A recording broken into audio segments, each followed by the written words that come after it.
le Seigneur, le Créateur du ciel et de la terre. Je bénis tout le peuple de Dieu qui sont partout dans le monde.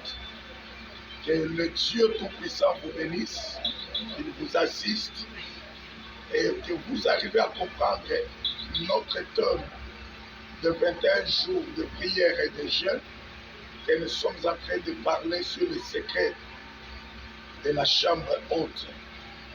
Premièrement, le secret de la chambre haute, c'est par rapport à la naissance de l'Église. L'Église est née à la croix, mais cette Église ne bougeait pas. Cette Église, c'est un bébé. Il fallait que l'Église bouge. C'est pourquoi le Seigneur Jésus avait dit aux apôtres de rester dans la chambre haute, attendre la promesse. Et quand la promesse viendra, c'est la promesse qui fera que l'Église puisse bouger. Là, j'ai compris, on ne peut pas toucher de la réalité sans toutefois passer à l'ombre. Nous commençons avec l'ombre, la chambre haute avec Saül. Lorsque Samuel monte avec Saül à la chambre haute, c'était pour changer la destinée de Saül.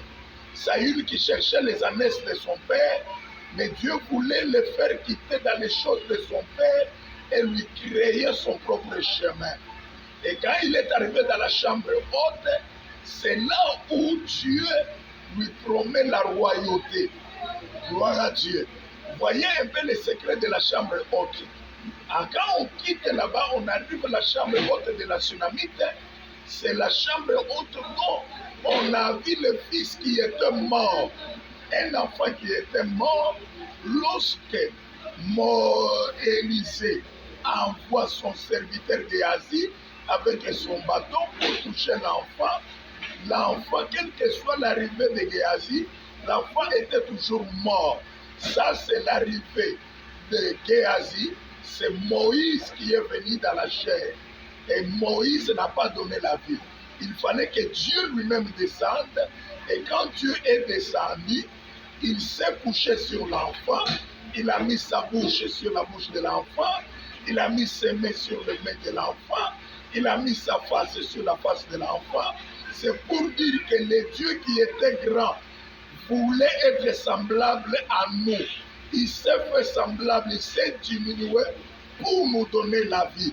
C'est pourquoi quand Christ est venu pour nous donner la vie, il est mort à la croix pour donner naissance à l'Église et nous faire monter dans la chambre haute, nous donner la promesse pour que l'Église soit une Église vivante, une Église mobile, une Église qui agit, une Église qui opère, une Église qui est puissante sur la terre. En bref, c'est ce que je voulais vous donner dans le secret de la chambre haute. Dieu vous bénisse. Nous, ce pasteur Jérémie Yombo de Sec La Rosée. Que Dieu vous bénisse.